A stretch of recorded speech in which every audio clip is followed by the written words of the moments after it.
KBC में करोड़पति पति। सूरज के जीवन का एक ही फंडा था कि मेहनत तो गधा भी करता है, घर बैठे जो कमाए समझदार वही होता है।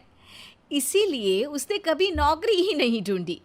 इस बात से हालांकि उसकी पत्नी शिखा बिल्कुल भी अग्री नहीं करती थी, पर फिर भी सूरज को समझाना बेकार था। टीवी में कैसे बनोगे करोड़पति का ऐड देखकर उसे लगा कि बस अब तो घर बैठे ही वो करोड़पति बन सकता है, और उसके पीछे उसने अपने सारे सोर्सेस एक्टिव कर दिए।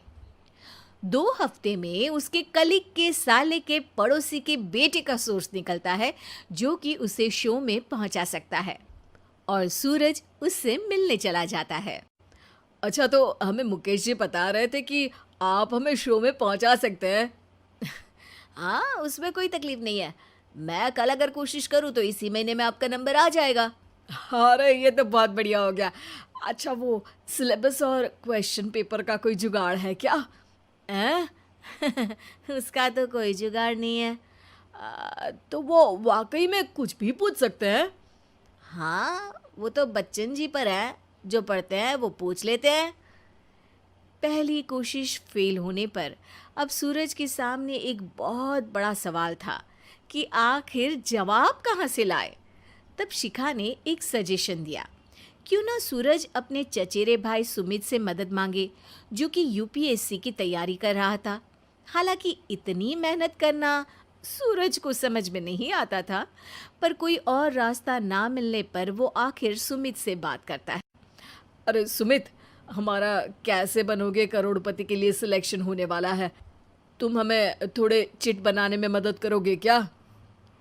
अरे भैया, चिट बनाए तो सालों हो गए, उसमें हमारा एक्सपर्टीज नहीं है, बल्कि आप बोलो तो हम आपकी पढ़ने में ज़रूर मदद कर सकते हैं। हट, कैसी अनाप शराब बातें कर रहा है तू। सूरज ने सुमित को मना तो कर दिया था, पर तैयारी करने के सिवाय कोई चारा उसे दिख भी नहीं रहा था।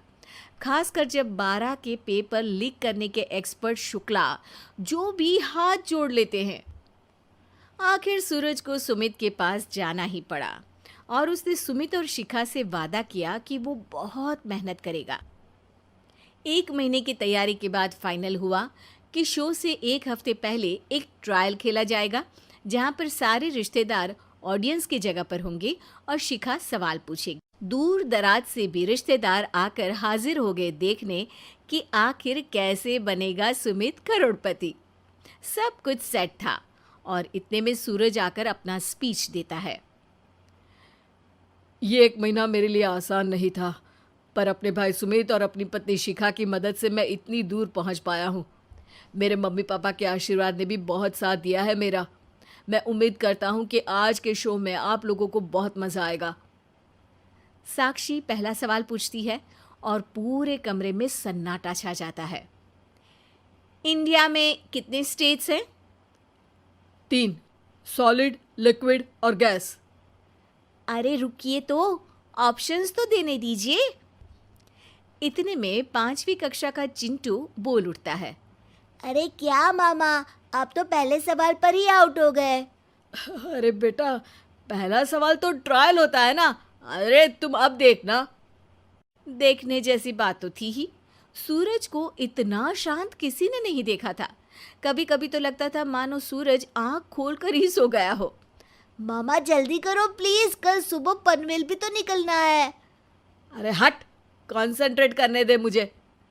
3 सवाल में 3 लाइफलाइन खत्म हो चुकी थी, और अब चौथे सवाल पर भी सूरज का मौन नहीं टूटा। पर सूरज अभी भी हार मानने को तैयार नहीं था। उधर हर कोई सूरज को छोड़ सुमित को देख रहे थे। आखिर सुमित ने ही तो पढ़ाया था सूरज को। गजब बेइज्जती है यार। अरे बेटा, तो बाप का, दादा का, भाई का, सबका नाम बुड़वाएगा। अरे 3 लाइफलाइन ले ली तो भी तेरा कुछ नहीं होना है। अरे कोई इतनी बात करता है क्या शो पर? अरे बेटा, शो पर तेरे जैसे भी तो नहीं आते ना। सूरज की ये जंग आखिर 1 घंटे बाद 5वें सवाल पर खत्म हो गई, जब उसने इंडिया के नेशनल बर्ड का नाम कहा, कौवा। अरे बेटा, मजा तो बहुत आया, बस थोड़ा टाइम पर खत्म होता तो आनंद भी आ जाता। ताने बारिश के बूंदों की तरह बरस रहे थे और सूरज को भी समझ आ रहा था कि ये करोड़पति बनना शायद उसके बस के बाहर की बात है। पर वो आखिर ये बात मान कैसे लेता? वो सख्त लौंडा जो ठहरा, उसने सोचा कि बेइज्जती तो हो ही चुकी है, पर अगर मैं हार नहीं मानूं तो शायद कुछ हो सकता है। शिखा, तुम देखना, असली शो में आग लगा दूंगा, आग। करोड़पति बनूंगा मैं। हाँ, सब्जियां खत्म हो गई है घर पे, ले आओ। पहले पति बन जाओ, फिर करोड़पति बनना। अरे गजब बेइज्जती है यार। बेटा, अभी तो घर पर ही हुई है, 1 हफ्ते में तो तुम देश के सामने करवा कर आओगे। वैसे जब टीवी पर जाओ ना, तो बस अपने मम्मी का ही नाम लेना, ठीक है? कोई पूछे तो बोलना कि पापा नहीं है मेरे। अरे पढ़ाई की, पेपर निकलवाए, इतने सारे लोगों को खाना खिलवाया, क्या फ़र्क पड़ा? इसीलिए मैं कहता हूँ कि मेहनत तो गधा भी करता है, घर बैठे जो कमाए वही सिकंदर। लेकिन मामा, गधे भी जानते हैं कि हमारा राष्ट्रीय पक्षी मोर है।